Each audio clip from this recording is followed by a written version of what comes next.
ಚನ್ನಪಟ್ಟಣ ನಗರದ ಪ್ರವಾಸಿ ಮಂದಿರದಲ್ಲಿ ಮತದಾರರ ಪಟ್ಟಿಯ ಪರಿಷ್ಕರಣೆ ಕುರಿತು ಬೆಂಗಳೂರು ದಕ್ಷಿಣ ಜಿಲ್ಲೆಯ ಜೆಡಿಎಸ್ ಪಕ್ಷದ ಜಿಲ್ಲಾಧ್ಯಕ್ಷರಾದ ಜಯಮುತ್ತು, ಚನ್ನಪಟ್ಟಣ ತಾಲೂಕು ಜೆಡಿಎಸ್ ಅಧ್ಯಕ್ಷರಾದ ಗೋವಿಂದಳ್ಳಿ ನಾಗರಾಜು, ನಗರ ಜೆಡಿಎಸ್ ಅಧ್ಯಕ್ಷರಾದ ಅಜಯ್ ಕುಮಾರ್ ನೇತೃತ್ವದಲ್ಲಿ ನಡೆದ ಸಭೆಯಲ್ಲಿ ನಗರ ವ್ಯಾಪ್ತಿಯ ಜೆಡಿಎಸ್ ಪಕ್ಷದ ಮುಖಂಡರು ಮುಂಬರುವ ಚುನಾವಣೆಯ ಹಿನ್ನೆಲೆಯಲ್ಲಿ ಮತದಾರರ ಪಟ್ಟಿಯ ವಿಶೇಷ ಸಮಗ್ರ ಪರಿಷ್ಕರಣೆ ಪ್ರಕ್ರಿಯೆಯನ್ನು ಅತ್ಯಂತ ಜಾಗರೂಕತೆಯಿಂದ ವಿಧಾನಸಭಾ ಕ್ಷೇತ್ರದಲ್ಲಿ ಜೆಡಿಎಸ್ ಪಕ್ಷದ ಕಾರ್ಯಕರ್ತರು ಹಾಗೂ ಮುಖಂಡರು ಬೂತ್ ಮಟ್ಟದಲ್ಲಿ ನೋಂದಣಿ ಮಾಡಿಸುವ ಮೂಲಕ ಪಕ್ಷ ಸಂಘಟನೆಗೆ ಒತ್ತು ನೀಡಬೇಕು. ಪ್ರತಿಯೊಂದು ಮತಗಟ್ಟೆಯ ವ್ಯಾಪ್ತಿಯಲ್ಲಿ ಅರ್ಹ ಮತದಾರರು ಪಟ್ಟಿಯಿಂದ ಹೊರಗುಳಿಯದಂತೆ ನೋಡಿಕೊಳ್ಳಬೇಕು ಎಂದು ತಿಳಿಸಿದರು. ಇದೇ ಸಂದರ್ಭದಲ್ಲಿ ಜೆಸಿಬಿ ಲೋಕೇಶ್, ಬೈಸೀನಾ ಶಶಿ, ಆತ್ಮಾರಾಮ್, ಕೋಟೆ ಮಧು, ಬಲ್ಲಪಟ್ಟಣ ಮಹೇಶ್ ಹಾಗೂ ಇನ್ನೂ ಹಲವು ಮುಖಂಡರು ಹಾಜರಿದ್ದರು.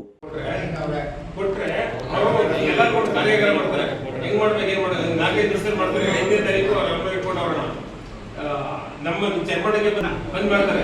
ಅವಾಗ ಏನ್ ಕೆಲಸ ಮಾಡಬೇಕು ಅಂತ ಕೊಡ್ಬೇಕು. 18 ವರ್ಷ ತುಂಬಿದ್ರೆ ಸೇರಿಸ್ಕೋಬೇಕು. ಆಮೇಲೆ ಸ್ವತಃ ತೆಗಿಬೇಕು. ಇಲ್ಲ ನಮ್ಮವ್ರು ಯಾರು ಹೊರಗಡೆ ಇರ್ತಾರೆ, ಅವ್ರು ಬಿಟ್ಟು ನಮ್ಮವ್ರು ಕರ್ಸಿ ಸೈನ್ ಹಾಕ್ಸ್ಬೇಕು ಅಲ್ಲಿಗೆ. ಆಮೇಲೆ ಅವ್ರ ಯಾರು ಸೇರಿಸ್ಕೊಂಡ್ರೆ ಅವ್ರು ತೆಗಿಸ್ಬೇಕು. ಈ ಅವ್ರ ಜೊತೆಲಿ ಅಧಿಕಾರಿಗಳಿಗೆ ಫೋನ್ ಮಾಡ್ಕೊಂಡು ಕಾಂಟ್ಯಾಕ್ಟ್ ಮಾಡ್ಕೊಂಡು ನಿರಂತರವಾಗಿ 3 ಗಂಟೆ ಜೊತೆ ಇರ್ಬೇಕಾಗ ಅಷ್ಟೇ.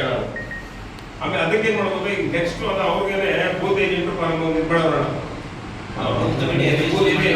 ಒಂದು ಬೂತ್ಗೆ ಇಷ್ಟು ಜನ ಬಂದ್ರಣ, 16 ಜನ ಒಂದೊಂದು ಬೂತಲ್ಲಿ, ನಿಮ್ಮ 3 ಬೂತಲ್ಲಿ ಅಷ್ಟು ಜನಕ್ಕೆ ನೀವು ಸೈನ್ ಹಾಕ್ಸಿ ಫೋನ್ ನಂಬರ್ ಕೊಡ್ಬೇಕು.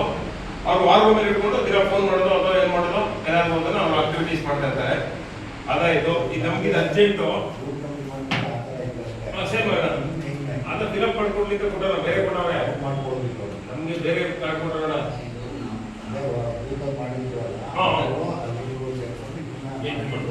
ಕೆಲವರು ಪಾರ್ಟಿ ಕೊಟ್ಟೋಣ, ಕೆಲವರು ಸ್ವತಃ ಅವರೇ ಮಾಡಿಕೊಂಡಪ್ಪ.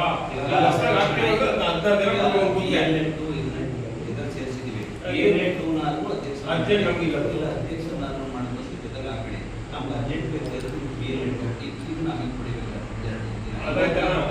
ಮತದಾರರ ಪಟ್ಟಿ